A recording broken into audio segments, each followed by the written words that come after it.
Halo semua, bertemu kembali dengan saya Ibu Mei atau Ibu Meriani. Pada sesi ini kita akan membahas topik cara membuat landasan teori dalam penelitian ilmiah, khususnya dalam penelitian akuntansi. Dalam mata kuliah Research Methodology in Accounting and Finance. Selama mempelajari video ini, Ibu berharap teman-teman dapat membuat landasan teori dalam penelitian akuntansi, memberikan contoh landasan teori dalam bidang penelitian akuntansi. Nah, uraian tentang teori. Biasanya landasan teori ada di bab 2 kalau dalam skripsi.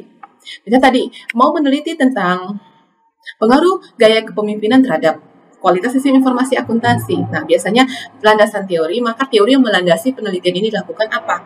Misalnya kalau menggunakan teori UTAUD, menggunakan teori TAM.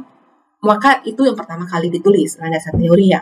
Baru definisi variabel X, baru definisi variabel Y ya. Nah, itu urutannya apakah definisi variabel X dulu atau definisi variabel Y dulu, Bu? Nah, itu bisa teman-teman baca panduan penulisan skripsi ya. Dalam ini ceritanya dalam skripsi, biasanya landasan teori ada di bab 2. Nah, landasan teori berarti teori yang melandasi penelitian ini dilakukan. Misalnya, banyak sekali yang selama ini penelitian skripsi oleh mahasiswa itu tentang agensi teori, tentang fraud, agensi teori, tentang kinerja keuangan, agensi teori, semuanya agensi teori. Boleh, tapi dipahami ya, apa itu agensi teori. Misalnya menggunakan teori apapun dipahami. Misalnya kalau Ibu tentang kualitas sistem informasi akuntansi, Ibu menggunakan teori TAM misalnya. Maka pertama kali 2.1 adalah teori tentang penjelasan tentang teori TAM. Kalau Ibu mau meneliti tentang Information System Success Model punya Dellon and McLean, maka yang pertama kali Ibu tulis landasan teori bab 2, maka 2.1 adalah Information System Success Model Dellon and McLean. Nah, teori apapun yang melandasi itulah yang pertama kali ditulis, lalu baru variabel X baru Y. X baru Y. Kalau misalnya Bu di panduan Y dulu baru X, silakan ikuti panduan ya. Nah, intinya uraian tentang teori yang melandasi dalam penelitian ya. Temuan dan bahan penelitian lain untuk menyusun kerangka pemikiran dari perumusan masalah yang ingin diteliti. Mendapatkan gambaran yang berkenaan dengan apa yang sudah pernah dikerjakan orang lain sebelumnya ya. Jadi landasan teori tadi, teori yang melandasi misalnya kalau menggunakan teori TAM 2.1 yang pertama kali dari bab 2 landasan teori 2.1 adalah teori TAM. Kalau menggunakan teori UTAUD maka 2.1 adalah teori UTAUD.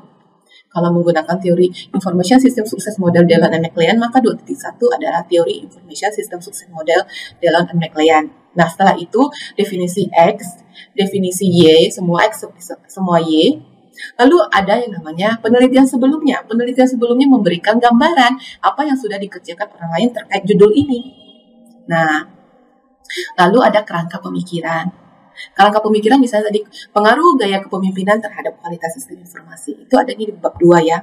Yang penting tadi ada landasan teorinya apa, dipahami ya. Dipahami landasan teorinya apa, lalu definisi X, definisi Y, lalu ada penelitian terdahulu yang judulnya sama seperti kita. Hasil penelitiannya apa sih? Nah, memberikan kita gambaran yang berkenaan dengan apa yang sudah pernah dikerjakan orang lain terkait dengan topik yang kita teliti. Itulah fungsinya penelitian terdahulu. Lalu kita buat kerangka pemikiran. Muncullah dari kita baca penelitian terdahulu yang sesuai topik kita, muncul kerangka pemikiran. Kerangka pemikiran inilah baru kita buat pengembangan hipotesis ya. Dalam mengembang hipotesis minimal harus ada teori yang melandasi dan penelitian terdahulu.